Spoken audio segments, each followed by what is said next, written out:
नमस्कार साथियों। लंबे समय बाद अपने YouTube चैनल पर आप सभी का एक बार पुनः मैं स्वागत कर रहा हूं। और YouTube पर ज़्यादा समय देना मैंने इसलिए ज़रूरी नहीं समझा कि YouTube पे टाइम बहुत जाता है, विशेष करके मेरा व्यक्तिगत समय बहुत ख़राब होता है। लेकिन क्योंकि मुख्य परीक्षा के लिए आंसर राइटिंग प्रोग्राम जब शुरू किया गया है, तो आंसर राइटिंग प्रोग्राम में कुछ लोग ऐसे हैं कि जो मतलब एक दो बार मेंस परीक्षा दे चुके हैं या आंसर राइटिंग कर चुके हैं, और कुछ लोग ऐसे हैं जो बिल्कुल नए हैं, जिनको अभी बिल्कुल भी आइडिया नहीं है कि कैसे आंसर हमको लिखना चाहिए। ठीक है, तो और विशेष तौर पे जैसे जीएस के प्रश्न जो है यूपी पीसीएस के लिए जो जीएस का प्रश्न पत्र होता है, उसमें दो तरीके के आंसर आते हैं।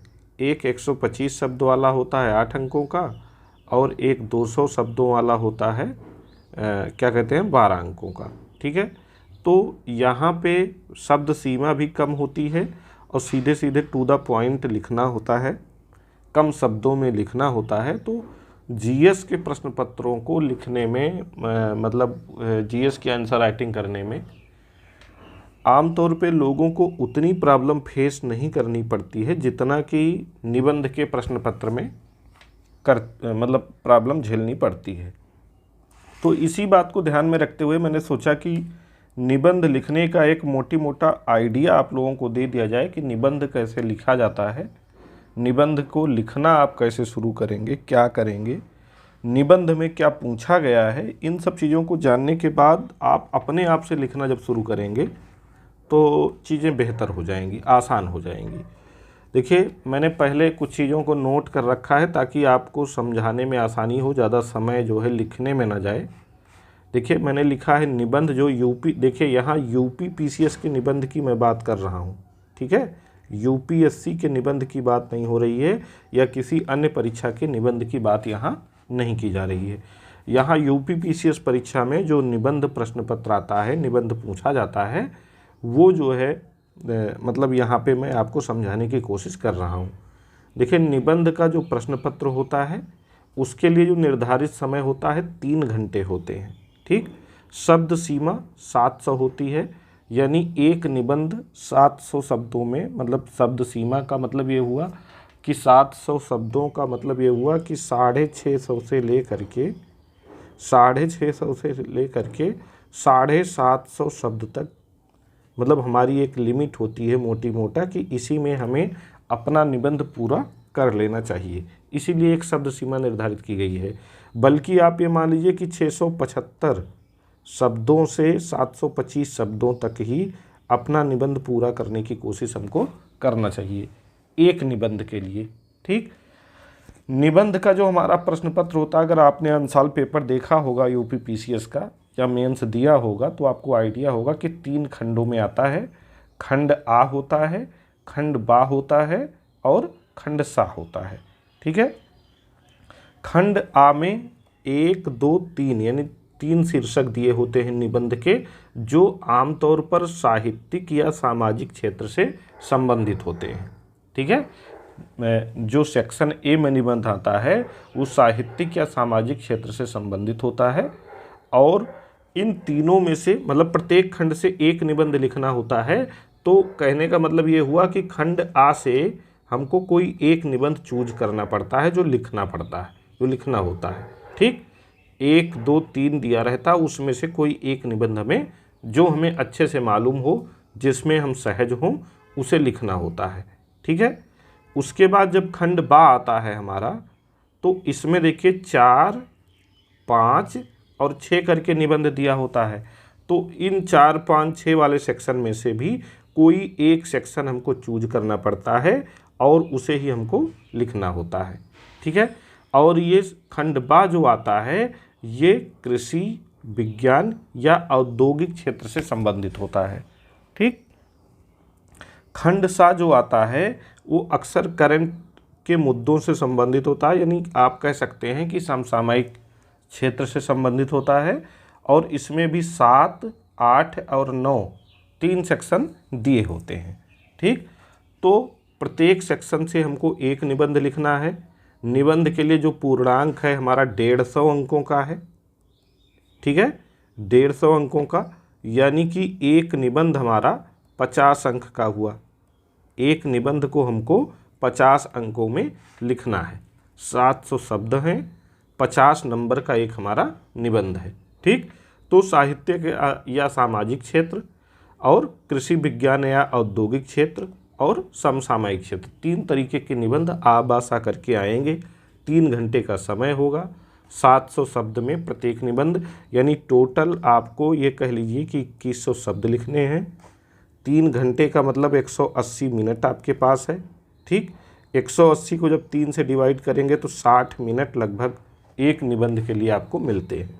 ठीक है, तो ये तो हमारी पूरी परीक्षा का पैटर्न है। एक चीज़ और यही जान लीजिए कि हमारे पास 3 भाषाओं में से किसी भी एक भाषा में लिखने की स्वतंत्रता होती है निबंध को। ठीक है, वो भाषा कौन कौन सी होती है? आप चाहें तो अंग्रेजी में लिख सकते हैं अपना निबंध, अंग्रेजी भाषा में, या हिंदी भाषा में, या उर्दू भाषा में। ठीक, तीनों में से किसी भी एक भाषा का चुनाव आप अपने निबंध लेखन में कर सकते हैं। ठीक है, तो ये तो हुआ यूपी पीसीएस के जो निबंध का पैटर्न है वो आपको बताया गया, और कितने अंकों का आता है, टाइम क्या होता है, शब्द सीमा क्या होती है, ये बताया गया। अब जो 2 निबंध दिए गए हैं उनको बताने से पहले मैं मतलब निबंध लिखने की शैली पे थोड़ा चर्चा करना चाहूँगा। जैसे जब आप निबंध लिखते हैं या निबंध के शाब्दिक अर्थ पे जब आप गौर करते हैं तो लिखा गया है निबंध। नी का मतलब होता है ना, और बंध का मतलब होता है बंधन। ठीक है, आप कह सकते हैं कि निबंध जो होता है वो बंधन रहित होता है।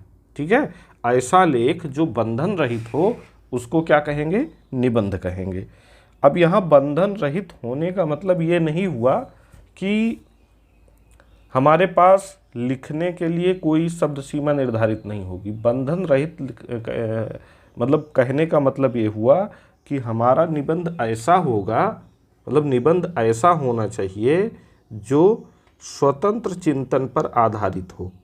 ठीक है, स्वतंत्र चिंतन पर आधारित हो। ठीक, पहला पॉइंट निबंध का यही हो गया, स्वतंत्र चिंतन आधारित लेख आप कह सकते हैं। ठीक, स्वतंत्र चिंतन आधारित लेख कहने का मतलब ये हुआ कि जब भी आप निबंध लिखना शुरू करते हैं तो आप किसी की कही गई बात को या किसी के लिखे गए निबंध को, लेख को हूबहू कॉपी पेस्ट नहीं कर सकते हैं।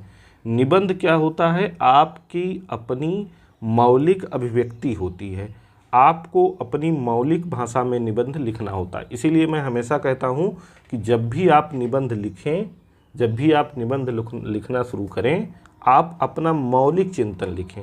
मौलिक चिंतन लिखने के लिए आपको मौलिक रूप से सोचना पड़ेगा, समझना पड़ेगा। तो मौलिक रूप से पहले सोचें, समझें, तब निबंध लिखना शुरू करें। यहाँ पे एक बात और मैं स्पष्ट कर दूं कि मेरे कहने का मतलब ये बिल्कुल नहीं है कि आप किसी के लेख को पढ़ें नहीं, किसी के लेख से सीखें नहीं। ठीक है, निबंध लिखने के लिए किसी के लेख को आधार ना बनाएं। बिल्कुल बना सकते हैं, बिल्कुल पढ़ सकते हैं, बिल्कुल सीख सकते हैं, लेकिन उनके द्वारा किसी भी, जिसको आप अपना श्रेष्ठ मानते हो, किसी के द्वारा कही गई बात को सेम टू सेम हमको अभिव्यक्त नहीं करना है, बल्कि उसके द्वारा या उनके द्वारा जो लिखी गई बात है उसके भाव को समझ के उसे अपनी भाषा में पिरोना है और स्वतंत्र रूप से लिखना। स्वतंत्र रूप से लिखने का मतलब ये हुआ कि जब हमारा निबंध एग्जामिनर पढ़े तो उसको लगे कि हाँ, इस व्यक्ति ने इस निबंध को अपने मौलिक भाषा में लिखा है, कहीं से कॉपी पेस्ट नहीं किया है। ठीक है, कहीं से इसने नकल नहीं की है। तो पहला आधार निबंध का यही होता है कि स्वतंत्र चिंतन पर आधारित होता है। ठीक, बंधन रहित होने का मतलब यही हुआ। दूसरी बात ये हुई निबंध की कि जो हमारे पास निर्धारित शब्द सीमा है, जैसे मान लीजिए कि 700 शब्द आता है यूपी पीसीएस में, तो इसी 700 शब्द में हमें किसी भी मुद्दे को छेड़ना भी है, इसी 700 शब्द में हमें किसी भी मुद्दे को छेड़ना भी है, उस मुद्दे को जस्टिफाई भी, मतलब उस मुद्दे की जो मतलब ज्वलंत उदाहरण हैं, ज्वलंत जो उसके नैरेटिव्स हैं, पॉजिटिव हो गए, निगेटिव हो गए, सबको बताना है। ठीक है, किसी भी मुद्दे के आप कह लीजिए कि इसी में आपको उस मुद्दे का परिचय भी देना है। ठीक, परिचय के बाद उस मुद्दे के सकारात्मक पक्ष भी आपको इसी में बताने हैं, सकारात्मक पक्ष भी बताने हैं। ठीक, नकारात्मक पक्ष भी बताने हैं, नकारात्मक पक्ष भी बताने हैं। ठीक है, और सकारात्मक नकारात्मक पक्ष बताने के बाद आपको एक उपयुक्त समाधान भी देना है। ठीक है, उपयुक्त समाधान भी देना है। ठीक, या आप कह लीजिए कि सकारात्मक नकारात्मक पक्षों को बताने के बाद अगर कोई समसामयिक विषय का निबंध है तो उसमें सरकार या संगठनों के प्रयास भी आपको वहीं हाईलाइट करने हैं, यानी लिखने हैं। संगठनों के प्रयास भी आपको बताने हैं। ठीक है, प्रयास भी बताने हैं। अब इतने प्रयासों के बाद सरकार या संगठन और क्या कर सकते हैं, यानी आगे की राह, आगे की राह, या आप कह सकते हैं उपयुक्त समाधान, उपयुक्त समाधान भी आपको देना है, समाधान। और फिर आपको एक आगे की राह को दर्शाते हुए, उपयुक्त समाधान को दर्शाते हुए निष्कर्ष पर भी पहुंचना है। ठीक है, तो एक सामान्य निबंध के इतने पक्ष हो सकते हैं।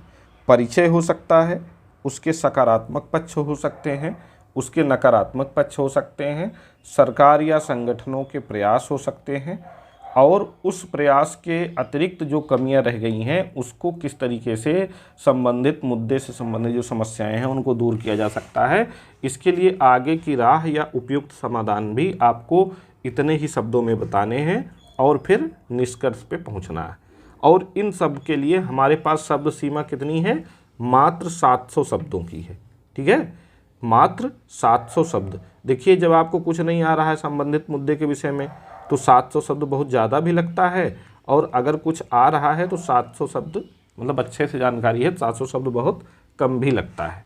ठीक है, तो हमें ना तो इतने कम शब्दों में लिख देना है, जैसे मान लीजिए 700 शब्द का हमारा निबंध है, अब इसको आप 100 शब्दों में ही समेट देंगे तब भी जो है परीक्षक आपसे बिल्कुल भी प्रभावित नहीं होगा।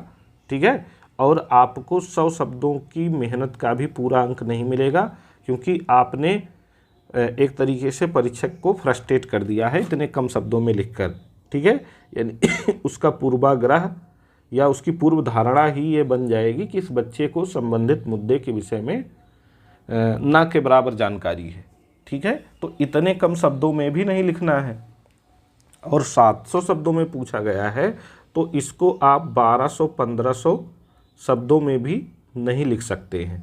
ठीक है, यानी कि कहने का मतलब ये हुआ कि हमारे पास जितनी शब्द सीमा है नियर अबाउट उसी के आसपास के शब्दों में इतनी बातों को समेटना है।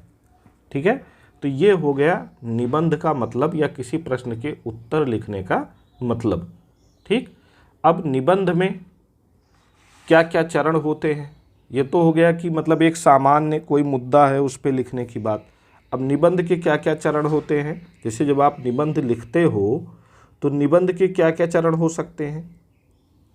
जब आप निबंध लिखने बैठें तो आपके पास क्या होना चाहिए, निबंध का जो शीर्षक है, निबंध का जो शीर्षक है यही आपके सामने होगा। अब शीर्षक से संबंधित जो आपको निबंध लिखना है, अपने दिमाग में उसका एक खाका बना लेना चाहिए, जिसको हम कहते हैं रूपरेखा। ठीक है, निबंध की रूपरेखा। ये कॉपी में नहीं, आपको अपने दिमाग में एक रूपरेखा सेट कर लेनी है। ठीक, रूपरेखा में क्या क्या होता है, रूपरेखा में पहला चरण आपके पास होगा कि आपको निबंध की भूमिका लिखनी है। ठीक, निबंध की भूमिका लिखनी है। दूसरा चरण क्या होगा, कि निबंध को आपको एक विस्तार देना है। ठीक है, भूमिका तो आपने लिख दी संबंधित शीर्षक से संबंधित, लेकिन संबंधित शीर्षक से संबंधित चीज़ों को विस्तार भी देना है। ठीक, विस्तार के बाद उससे संबंधित जो संबंधित मुद्दे भी बताने हैं, मुद्दे या आप कह सकते हैं उदाहरण देने हैं। ठीक है, मुद्दे या आप कह सकते हैं चर्चा जो हो रही है समाज में, ठीक है, मीडिया में, उसके विषय में बताना है। ठीक, इसके बाद क्या करना है कि सरकार या संगठन का जब प्रयास है, ठीक है, प्रयास, समाधान, ये आपको देना होता है निबंध में। ये सब निबंध के बॉडी पार्ट में ही होगा। ठीक है, इसके बाद प्रयास या समाधान आपने बता दिया। ठीक, तो आपको इसके बाद एक उपयुक्त निष्कर्ष पे पहुंचना होता है। ठीक, तो ये एक निबंध की रूपरेखा होती है, और ये रूपरेखा कोई किसी भी शीर्षक का निबंध लिखने से पहले आपको अपने दिमाग में ही तैयार कर लेना चाहिए। जब आप भूमिका लिखने बैठते हैं निबंध की, तो इस पे आपको विशेष ध्यान देना चाहिए, भूमिका हमारी कैसी हो।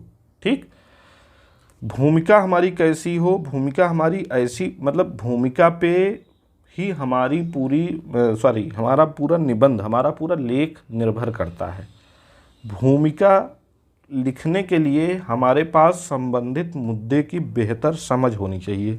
संबंधित मुद्दे की बेहतर समझ का मतलब कि शीर्षक जो है उसको हम अच्छे से समझ पा रहे हैं कि नहीं समझ पा रहे हैं, ये इस पे निर्भर करेगा। ठीक है, अगर हम संबंधित शीर्षक को अच्छे से समझ पा रहे हैं और उसे भूमिका में ही स्पष्ट कर दे रहे हैं, इलेबोरेट कर दे रहे हैं, ठीक है, उसको भूमिका में ही क्या कर दे रहे हैं, स्पष्ट कर दे रहे हैं, तो पूरी संभावना है कि जब एग्जामिनर हमारा निबंध पढ़ना शुरू करेगा, हमारी भूमिका पढ़ना शुरू करेगा, तो उसके दिमाग में ये चीज़ें बन जाएंगी कि निबंध अच्छा है। देखिए, कहा जाता है first impression is the last impression. जब आपकी भूमिका बेहतर होगी तो एग्जामिनर क्या होगा, आपका निबंध पढ़ने के लिए मजबूर होगा, और जब आपकी भूमिका हल्की होगी, ठीक है, संबंधित मुद्दे को स्पष्ट नहीं कर पाएगी, तो बाद में आपने चाहे जितना बढ़िया लिखा हो, लेकिन एग्जामिनर के दिमाग में ये बात ज़रूर बन जाएगी कि इस बच्चे को संबंधित मुद्दे के विषय में ज़्यादा जानकारी नहीं है, और वो फिर पूरा आपका निबंध पढ़ने में रुचि नहीं दिखाएगा। रुचि दिखाएगा भी तो अनमने ढंग से दिखाएगा, और अनमने ढंग से अगर रुचि दिखाएगा तो आपको पूरा नंबर नहीं देगा। तो यानी कि आप कह सकते हैं कि भूमिका हमारी स्पष्ट एवं उत्कृष्ट होनी चाहिए। ठीक है, भूमिका हमारी स्पष्ट एवं उत्कृष्ट होनी चाहिए। संबंधित विषय से भूमिका जो है हमारी एकदम स्पष्ट हो, उत्कृष्ट हो, और अपनी भूमिका को स्पष्ट या उत्कृष्ट करने के लिए हम संबंधित विषय से संबंधित कोई उद्धरण, कोई लेख, गीत, ठीक है, इस तरीके की चीज़ों को देते हुए उसको स्पष्ट कर सकते हैं। ठीक, जैसे अभी मान लीजिए कि द्विखंडी व्यक्तित्व में बटी नारी नाम से आपको निबंध लिखने के लिए दिया गया है। ठीक, तो आप शुरू में ही इसको लिख सकते हो कि मतलब कोमल है कमज़ोर नहीं तू, शक्ति का नाम ही नारी है, और सबको जीवन देने वाली मौत भी तुझसे हारी है।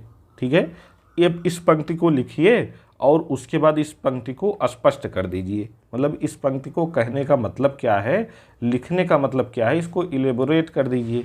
तो क्या हो जाएगा, एग्जामिनर को ये पता चल जाएगा कि आप संबंधित शीर्षक को अच्छे से समझ पा रहे हैं।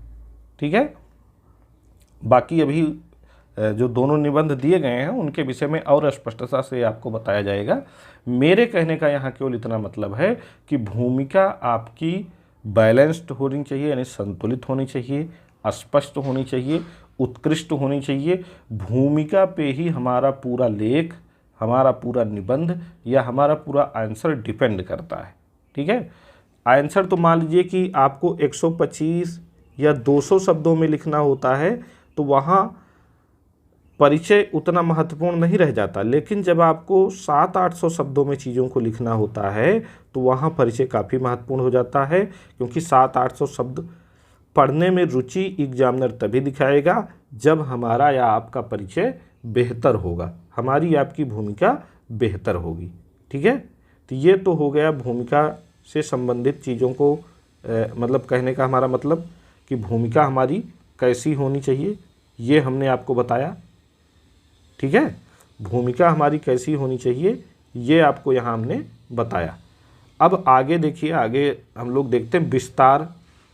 जब आप निबंध को विस्तार दें तो संबंधित मुद्दे को स्पष्ट करें जिस शीर्षक पे आप लिख रहे हैं। भूमिका आपने संक्षिप्त में बता दी, अब उसी मामले को आपको स्पष्ट करते जाना है। ठीक है, यानी भूमिका और विस्तार एक दूसरे से अंतर संबंधित होना चाहिए। ठीक है, यानी कि ऊपर जिस बात का उल्लेख किया गया है नीचे उसी को स्पष्ट किया जा रहा है, ये होना चाहिए। ये ना हो कि भूमिका अलग मतलब राग अलाप रही है और विस्तार अलग अलाप रहा है। अगर हमारी भूमिका और हमारा जो उसका विस्तार है शीर्षक का, दोनों एक दूसरे को कोरिलेट नहीं करेंगे तब भी हमको हमारे निबंध में पूरा अंक नहीं मिलेगा। ठीक है, उसके बाद उस मुद्दे से संबंधित मतलब उस शीर्षक से संबंधित क्या क्या मुद्दे हैं वर्तमान में समाज में, सोसाइटी में, मीडिया में। ठीक है, उसको स्पष्ट कर दीजिए। उसको स्पष्ट करने के लिए संबंधित मुद्दे से संबंधित कुछ डाटा आप रख सकते हैं, कुछ उदाहरण दे सकते हैं, किसी संस्था या संगठन की रिपोर्ट की चर्चा कर सकते हैं। ठीक है, ये सब लिख सकते हैं संबंधित मुद्दे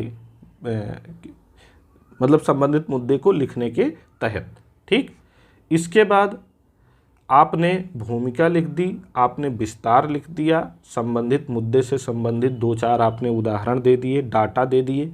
अब आपको डाटा देने के बाद सरकारों द्वारा उस मुद्दे के समाधान के लिए या उस मुद्दे से संबंधित चुनौतियों के समाधान के लिए क्या क्या प्रयास सरकारों या संगठनों द्वारा अभी तक क्या क्या प्रयास किया गया है, इसको भी आप बता सकते हैं।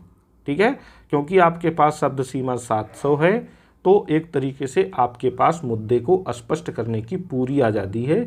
इसीलिए इसको निबंध कहा गया है, इसीलिए इसको बंधन मुक्त कहा गया है, इसीलिए इसे बंधन रहित कहा गया है। ठीक है, तो सरकारों द्वारा किए गए प्रयास अथवा समाधान का वर्णन करिए, कम से कम मतलब 1-2 पैराग्राफ में। ठीक है, वर्णन करने के बाद आपका निष्कर्ष होना चाहिए और निष्कर्ष हमेशा आशावादी प्रवृत्ति का होना चाहिए। ठीक है, आशावादी प्रवृत्ति का। ठीक है, जैसे मान लीजिए किसी बहुत संवेदनशील मुद्दे पे आप लिख रहे हैं तो वहाँ तो आपको बहुत ज़्यादा सावधान रहने की ज़रूरत है। भले ही उस मुद्दे से संबंधित निगेटिव चीज़ें ज़्यादा मार्केट में सर्कुलेट कर रही हैं, लेकिन आप उस मुद्दे की चर्चा करते हुए आप स्वतंत्र एवं निष्पक्ष चिंतन कर रहे हैं।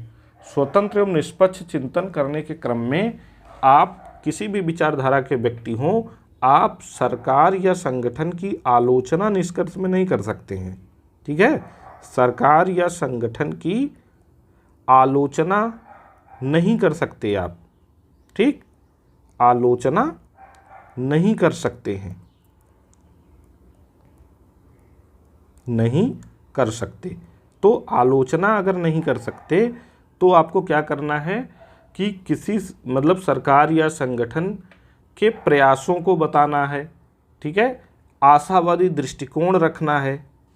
ठीक है, आप मतलब कह सकते हैं कि हालांकि उपर्युक्त ये चुनौतियां हैं इसमें, लेकिन सरकार इस तरीके से प्रयास कर रही है कि उम्मीद है जल्दी ही इस समस्या का भी समाधान कर लिया जाएगा, इस मुद्दे का भी समाधान कर लिया जाएगा, दहेज प्रथा का भी उन्मूलन हो जाएगा। ठीक है, पोलियो का उन्मूलन हो गया तो टीबी, रुबेला, खसरा का भी उन्मूलन शीघ्र ही हो जाएगा। ठीक है, यानी इस तरीके से आपको आशावादी दृष्टिकोण से अपना निबंध लिखना है। तो एक निबंध लिखने में क्या क्या एस्पेक्ट होने चाहिए, इनकी चर्चा हमने आपसे की। अब जो 2 शीर्षक पे निबंध आपको दिया गया है, हम उनकी चर्चा थोड़ा संक्षिप्त में करना चाहेंगे। देखिए, पहला आपको दिया गया था, पहला निबंध जो आपको दिया गया है, चरित्र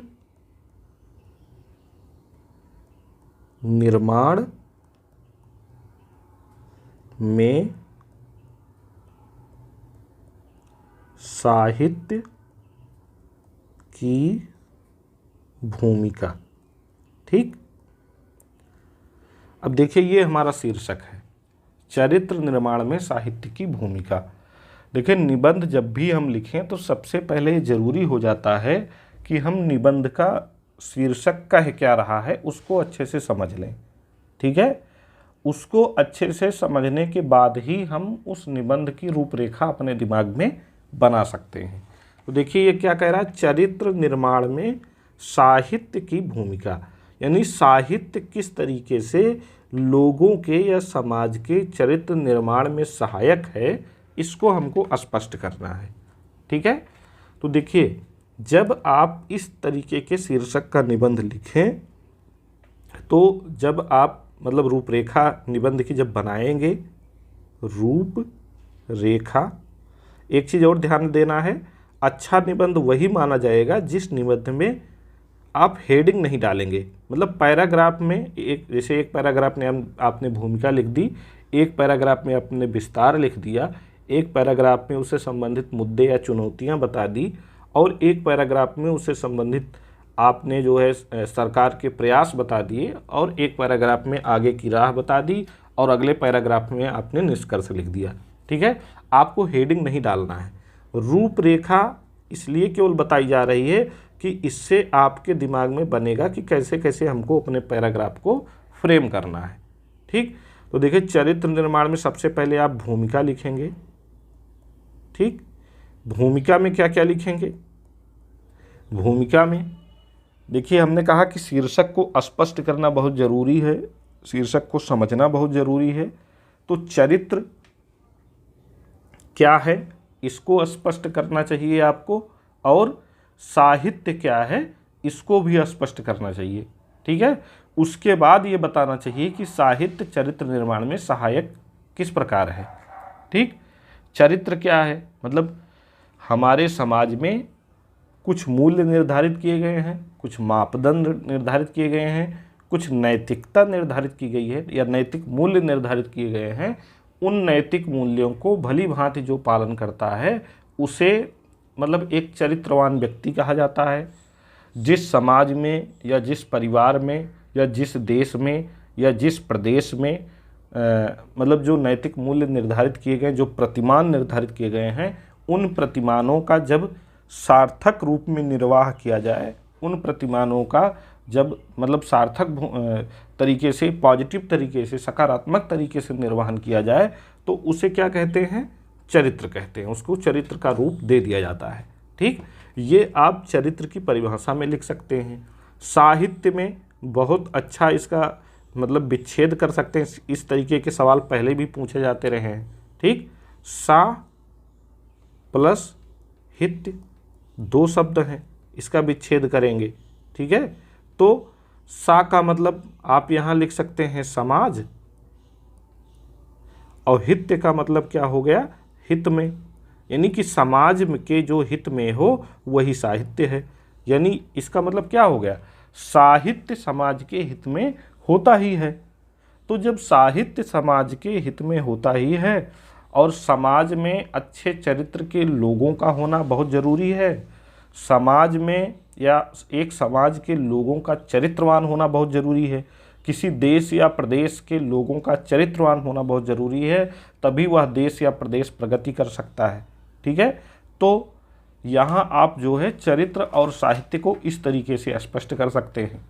हाँ, एक चीज़ और, भूमिका को इस तरीके से स्पष्ट करने से पहले आप कोई उद्धरण या कोटेशन भी दे सकते हैं। जैसे एक बहुत फेमस उद्धरण या कोटेशन है, मैं यहाँ लिख दे रहा हूँ, आप चाहें तो यूज कर सकते हैं कि लगा अगर गेहूं में कीड़ा, लगा अगर गेहूं में कीड़ा, बाहर से मंगवाओगे,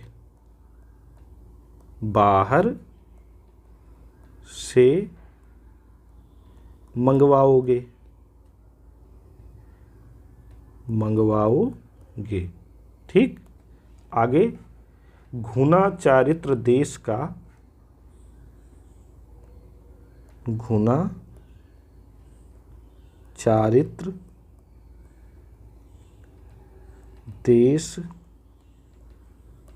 का अगर, उसे कहाँ से लाओगे, उसे कहाँ से लाओगे, लाओगे। ठीक, तो ये एक बहुत अच्छा कोटेशन है। इस कोटेशन को लिखने के बाद आप भूमिका लिख सकते हो, और जब आप इस कोटेशन को लिख दोगे, लगा अगर गेहूं में कीड़ा, बाहर से मंगवाओगे, यानी गेहूं अगर ख़राब हो गया तो उसको बाहर से हम आयात कर लेंगे, मंगवा लेंगे खाने के लिए। लेकिन घुना चरित्र देश का अगर, यानी अगर देश के लोगों का चरित्र खराब हो गया, उनका चारित्रिक पतन हो गया, उनका नैतिक पतन हो गया, वो सत चरित्र के लोग नहीं होंगे, तो उसे कहाँ से लाओगे। ठीक है, उसे आप कैसे बेहतर करोगे, उसकी चर्चा की जा रही है। यानी कि एक समाज के लोगों का चरित्रवान होना बहुत ज़रूरी हो जाता है। उपयुक्त उद्धरण ये स्पष्ट कर रहा है। और एक समाज के लोगों को चरित्रवान बनाने में साहित्य की महती भूमिका होती है, महत्वपूर्ण भूमिका होती है। तभी तो कहा जाता है कि साहित्य समाज का दर्पण है। क्या कहा जाता है? साहित्य समाज का दर्पण है। ये निबंध भी पूछा गया है पीसीएस में। ठीक है, जो लोग निबंध लिखते रहे हैं, पेपर देखते रहे हैं, वो जानते होंगे कि ये निबंध भी पूछा गया। तो इसको आप कोटेशन में यूज कर सकते हो कि साहित्य समाज का दर्पण है। ठीक, यानी कि अगर आपको किसी भी समाज के चरित्र का अध्ययन करना हो तो आप उस समाज का साहित्य पढ़ लीजिए। ठीक है, उस समाज का साहित्य जब आप पढ़ेंगे तो आपको ये पता चलता है कि उस समाज के लोगों का चरित्र कैसा है। तो यहाँ से ये चीज़ बिल्कुल स्पष्ट हो गई कि साहित्य चरित्र निर्माण में महत्वपूर्ण भूमिका निभाता है। ठीक, अच्छा साहित्य पढ़ोगे तो अच्छा चरित्र निर्माण होगा, बुरा साहित्य पढ़ोगे बुरा चरित्र निर्माण होगा। ये भूमिका हो गई। अब आप भूमिका के बाद जब रूपरेखा में विस्तार पर जाएंगे तो विस्तार में इन्हीं चीज़ों को आप स्पष्ट करिए। स्पष्ट करिए कि प्राचीन साहित्य ने चरित्र निर्माण में कैसे भूमिका निभाई। ठीक, प्राचीन साहित्य ने चरित्र निर्माण में किस प्रकार भूमिका निभाई, यहाँ मैं लिख दे रहा हूँ नीचे। प्राचीन साहित्य ने चरित्र निर्माण में किस प्रकार भूमिका निभाई। ठीक, प्राचीन साहित्य की चरित्र निर्माण में भूमिका, चरित्र निर्माण में भूमिका। ठीक, अब देखिए प्राचीन साहित्य ने चरित्र निर्माण में कैसे भूमिका निभाई लोगों की। आप देखिए, इसको आप शुरू कर सकते हैं वैदिक काल से, वैदिक काल से। ठीक, या आप यहाँ उल्लेख कर सकते हैं रामायण एवं महाभारत का, रामायण एवं महाभारत का। ठीक है, कि रामायण के अध्ययन से हमको पता चलता है कि आपसी प्रेम और सौहार्द बनाए रखना चाहिए, अपने गुरु अपने माता पिता का सम्मान करना चाहिए। प्राचीन साहित्य का जब, या रामायण जैसे या रामचरितमानस जैसे प्राचीन साहित्य का जब हम अध्ययन करते हैं तो मतलब हमें एक चरित्र होने की मतलब सीख मिलती है, संदेश मिलता है कि प्रातःकाल उठ के रघुनाथा और मातु पिता गुरु नाम वही माथा, गुरु गृह गए पढ़न रघुराई और अल्पकाल विद्या सब आई। ठीक है, यानी कि यहाँ से हमको क्या सीखने को मिल रहा है कि श्री राम जी सुबह उठ करके अपने माता पिता एवं गुरुओं का चरण वंदन करते थे, चरण स्पर्श करते थे। और इसका परिणाम क्या हुआ कि वो अपने जब गुरु जी के पास विद्या अध्ययन के लिए गए तो उनको थोड़े ही समय में सारी विद्याओं का ज्ञान हो गया। ठीक, यानी कि सच्चरित्र होने का यहाँ से हमको संदेश मिलता, चरित्रवान होने का हमको संदेश मिलता है। रामायण साहित्य से प्राचीन काल में हमको चरित्रवान होने का संदेश मिलता है। ऐसे ही मध्यकाल का कोई उदाहरण स्पष्ट कर दीजिए, बता दीजिए। ठीक है, मध्यकाल में भी चरित्रवान होने पे बल दिया गया है। ठीक, तो मध्यकाल का एक दो उदाहरण आप कबीर का जिक्र कर दीजिए, आप तुलसीदास का जिक्र कर दीजिए, आप मीराबाई का जिक्र कर दीजिए। इन लोगों ने तो चरित्रवान पे, अच्छे व्यवहार पे बहुत कुछ लिखा है। ठीक है, और फिर आधुनिक काल पे आ जाइए। आधुनिक काल में उदाहरणों की भरमार है। ठीक, आधुनिक काल में क्या है, उदाहरणों की भरमार है। आप गांधी का जिक्र कर दीजिए, आप विवेकानंद का जिक्र कर दीजिए। विवेकानंद ने तो चरित्र निर्माण पे भर भर के लिखा हुआ है। ठीक है, आप भगत सिंह का जिक्र कर दीजिए, भगत सिंह जी का जिक्र कर दीजिए। ठीक है, आप अंबेडकर का जिक्र कर दीजिए। ठीक, तो ये आपके निबंध का विस्तार हो जाएगा। अब आपने अपने निबंध का विस्तार कर दिया कि चरित्र निर्माण में साहित्य की भूमिका किस प्रकार है, कि इन सबको पढ़ने के बाद हमको ये सीख मिलती, हमको साहित्य से ही ये सीख मिलती है कि हमें अच्छे आचरण करना चाहिए, अच्छा व्यवहार करना चाहिए। ये जस्टिफाई कर दिया आपने। अब जस्टिफाई करने के बाद लोगों के चरित्र में पतन भी हो रहा है। ठीक है, आधुनिक समय में, आज के समय में प्रायः देखा जा रहा है कि लोगों के चरित्र में, चरित्र का स्तर दिनों दिन गिरता जा रहा है। और ऐसा इसलिए हो रहा है क्योंकि लोग, मतलब आज के दौर में लोग जो है सोशल मीडिया,